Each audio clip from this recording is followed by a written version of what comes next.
Bediüzzaman, yani çağının zirvesi, çağının dehası Ebu'l-İz İsmail İbn Rezzaz. Günümüz mekaniğinin en önemli kurucularından birisi. Bugünün robotik alanının öncüsü olan otomat sanatının büyük ustası Cezeri. Bu isimle tanınmasının sebebi isminin sonuna eklenen El Cezeri nitelemesi. Zira o Cizreli. Ebu'l-İz İsmail İbn Rezzaz 12. yüzyılda Anadolu'da yetişmiş büyük bir mühendisti.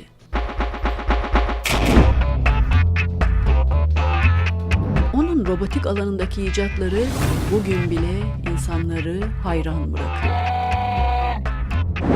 Otomat yapımı sanatı onunla.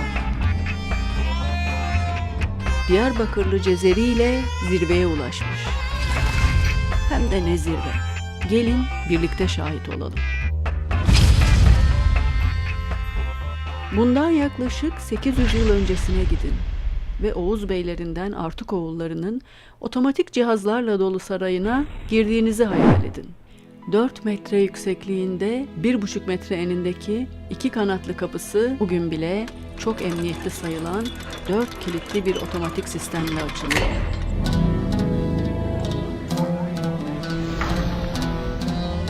Sultanın verdiği ziyafette konuklara şerbetleri robotlar ikram ediyor. Etraftaki oyuncak otomatlarla eğlenenlerin kahkahaları duyuluyor. Ortadaki havuzda otomatik yüzen kayıkların uyandırdığı hayreti düşünün. Ya kayıkların üstündeki müzisyen robotlar? Sesleri insanların şaşkın nidalarına karışıyor. Fıskiyelerden, su burgularından çıkan su seslerinin de bunlara eklendiğini hayal edin.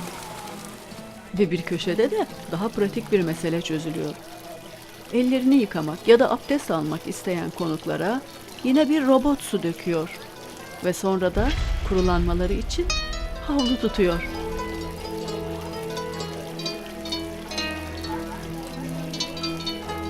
Cezeri'nin tüm bu dahiyane araçları yapmış olduğunun kanıtı, bunları içinde anlattığı hazine değerindeki kitabının ön sözü.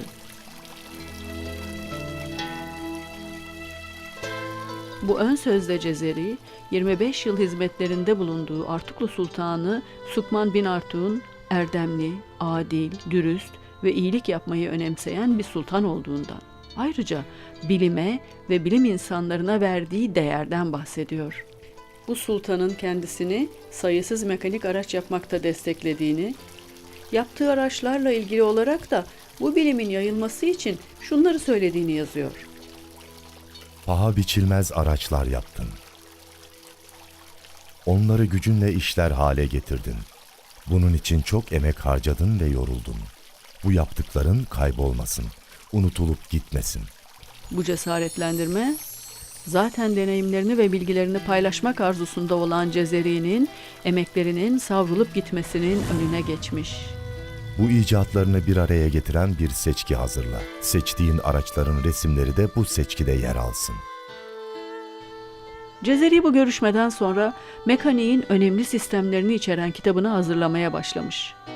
Sonuçlarını kitabında anlattığı üretim dönemini, uzun, zahmetli ama yenilikçi ve yaratıcı fikirlerle dolu bu çalışma dönemini yine kendisinden dinleyelim. Önceki bilim insanlarının kitaplarını ve sanatkarlarının çalışmalarını inceledim. Bu ustalar basınçlı hava bilgisine dayanan araçlar, güneş saatleri, nesneleri doğal konumlarından başka konumlara götüren araçlar, su gücüyle çalışan araçlar gibi olağanüstü araçlar yapmış ustalardı. Kendi kendime yaptığım bu incelemelerimden elde ettiğim kanıtlar ışığında akıl yürüttüm. Dönemin hükümdarları ve filozofları benimle ilgilendiler. Bu durum inancımın fidelerini meyvelendirdi. Çalışarak geçirdiğim geceler uyuyan tutkumu körükledi ve küllenmiş dehamı uyandırdı. Onun nasıl bir duyguyla çalıştığını kendi sözlerinden duymak bilim tarihi açısından kıymetli bir hazine bizim için. Böyle bir azim ve istekle 25 yıl süren çalışmaları sayısız sonuçlar verdi.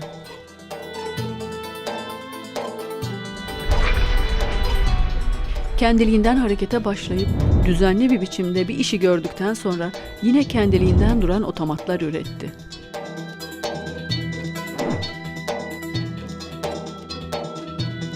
Cezeri, sultanın istediği kitabı, tüm bu icatlarını ayrıntılarıyla anlattığı kitabını hazırlayarak ardından gelenlere müthiş bir mühendislik mirası bıraktı. Boşluk, hava, su ve denge konusunda tüm bilinenleri uyguladı ve yeni araçlar geliştirdi. Her biri ayrı bir sanat eseri niteliğinde saatler. Ziyafetlerde kullanmak için yapılmış hareketli kaplar, ellerinizi yıkarken ya da abdest alırken size su dökecek robotlar, düzenekler yaptı. Saat mekaniğinde kullanılan çeşmeler, değişken akışlı fıskiyeler ve suyla çalışan mekanik düzenekli müzik aletleri.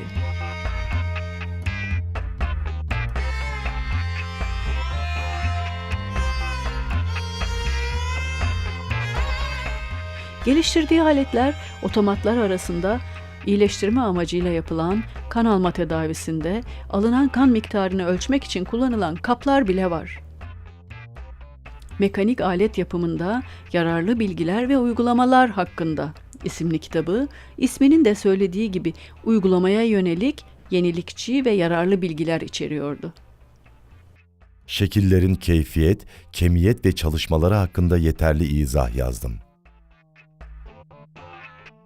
Kolay anlaşılması için onları harflerle belirttim.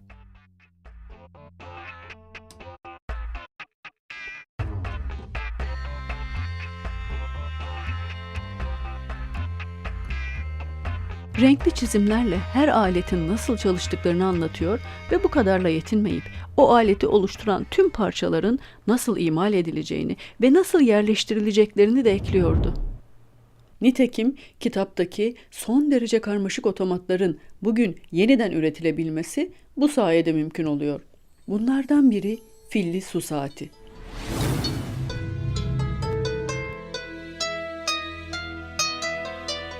Daha önce bunu ya da Cezeri'nin başka bir saatini görmediyseniz bunun neresi saate benziyor diye düşünüyor olmalısınız. O kadar özgün bir eser ki bu. Son derece karmaşık ve eğlenceli bir dizi işlemi arka arkaya tamamlayarak geçen süreyi ölçüyor. Üst kısımda dizilmiş delikler saatleri gösteriyor. Aşağıda oturmuş yazı yazmakta olan katibin kalemi de dakikaları. Alttaki kocaman filin karnında da bir su tankı var. Suyun içinde de zamanı ölçmeyi sağlayacak olan bir tas. Bu tas üzerindeki deliğin boyutu sayesinde tam yarım saatte dolup dibe iniyor. Bu tasa bağlı iplerin çekmesiyle başlayan ve birbirini tetikleyen bir dizi mekanik hareket sayesinde bu karmaşık saat mekanizması neredeyse bir sonsuz döngü şeklinde çalışır. Cezeri'nin mekanizmalarından bir kısmı Avrupa'da çok daha sonraları görülmeye başlayacaktı. Öyle ki Cezeri'nin kullandığı ve kitabında anlattığı konik vanalardan Avrupa'da ilk defa Leonardo da Vinci, Cezeri'den yaklaşık 400 yıl sonra söz ediyordu. Ve Cezeri'nin bahsettiği kimi ileri mekanizmalardan da Leonardo'nun hiç haberinin olmadığı biliniyor. Onun su kaldırma düzeneklerinde dairesel hareketi doğrusal harekete çevirmek için geliştirdiği mekanizma, araba motorlarına ve lokomotiflere kadar birçok yerde kullanıldı. Kurucularından olduğu robotik teknolojisi bugün bütün fabrikalarda temel üretim düzeneklerini oluşturuyor. Cezeri'nin böyle dev adımlar atmış olmasının nedenlerine gelince, o öncelikle kendisinden önce gelenlerin dağınık bir şekilde yazdıkları bilgileri toparlayıp sınıflandırmıştı. Ve bunlar önemli adımlardı ama o bu kadarıyla yetinmemişti. Bir süre bu sanatın düzeltilmesini düşündüm. Uygulamalar yaparak kitaplardan öğrenme düzeyinden gözlem düzeyine ilerledim. Doğruya ulaşmak için edindiği bilgileri yaptığı uygulamalarla sınıyor ve daha ileri teknikler geliştiriyordu. Daha gelişmişlerini nasıl yapabileceğimi düşündüm. Yaptığım uygulamaların sonuçlarını dikkatlice gözlemledim. titiz deneysel yöntemleri sayesinde kendisinden önceki kitaplarda yer alan bilgilerin eksiklerini tespit edebildiği gibi bunun nedenlerini de açıklama gereği duymuştu. Onlar bu parçaları tam olarak tasvir etmedikleri gibi hepsi içinde doğru yöntemler uygulamamışlardı. Çünkü her parçanın yapılışının bilgisini uygulamalı olarak kanıtlamamışlar. Böylece doğru ile yanlış arasında kararsız kalmışlardı. Cezeri'nin bu açıklamaları bugünün bilim ve teknoloji anlayışına öncülük ediyordu. Onların parçalarını bir araya getirdim. Doğruyu yakaladıkları köklerden dalları açığa çıkardım. Ne kadar etkileyici değil mi? Bilimin ve bilginin gelişimini bir ağacın köklerinden beslenip yeni dallarla meyveye durmasına benzetiyor. Bu benzetme onun bilim anlayışının çok özlü bir ifadesi. Bu anlayışla bilimde uygulamanın, sınıflandırmanın ve açık seçik izah etmenin önemini vurgulayarak modern mühendisliğin yolunu açıyordu Cezeri. Ve dahası var. Bütün detaylarını kendisinin yaptığı otomatları aynı zamanda birer sanat eseriydi. Dahiyane tasarımlarıyla hem insanları eğlendiriyor hem de şaşırtıyorlardı. Düşüncem bu aziz bilimde kendimi farklılaştırmaktı. Olağanüstü kontrol olanakları sunan çok önemli araç türlerini geliştirdim. Bu deha mühendis farklılaşmak istiyordu çünkü bir yenilikçiydi ve yenilikçiliğin en önemli ögelerinden birini hayata geçiriyordu. İnsanların gereksinimlerine uygun çözümler üretecek icatlar yapıyordu. O bu doğrultuda en önemli ihtiyacımızı, suyu, gerekli yerlere dağıtan yepyeni sistemler tasarladı. Hayvan gücünü ya da suyun kendi gücünü çok verimli bir şekilde kullanan su kaldırma mekanizmaları geliştirdi. Hatta Cezeri'nin icatlarından olan yapma hayvan figürlü bu mekanizma yüzyıllarca hizmetini sürdürdü. 1970'lere kadar Şam'da bir hastaneye su taşımaya devam etti.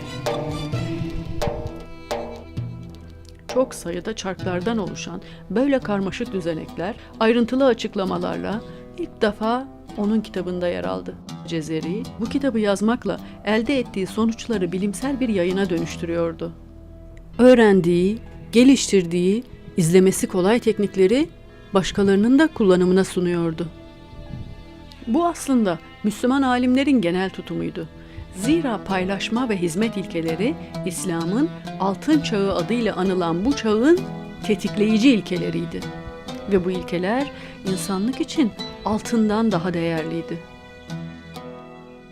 Bu işte öyle zorluklarla karşılaştım ki yolum çok uzadı. Emeklerimin rüzgarın savurduğu şeyler gibi heba olmasından, çalışmalarımın gündüzün geceyi silmesi gibi silinmesinden korktum. Eğitmek istediklerimin talepleriyle de içimde yaptıklarımın yayılması arzusu doğdu ve arkamda bir eser bırakmayı istedim. 12. yüzyılda Diyarbakır'da yaşayan ve Artuklu Sarayı'nın baş mühendisi olan El-Cezeri, 18. yüzyılda yaşanan mühendislik devriminin ve bugünün yenilikçi alanlarından biri olan robotik mühendisliğinin öncü dehası oldu. Cezeri kitabını sonlandırırken mühendisliğin esaslarını anlatarak bilgi arayan isteklilere yararlı olmayı umduğunu ve bu esaslara dair bilgilere hakim olunursa daha pek çok icadın yapılacağını söylüyordu. Öyle de oldu. Dahası o kadar geniş ufukluydu ki onun insan görünümlü robotlar yapma girişimleri bugün de en önde gelen mühendislerin idealini oluşturuyor. Onun mekanik aletlerin yapımı hakkındaki kitabı sayesinde üstüne düşeni fazlasıyla yaptığına artık bizler de şahidiz.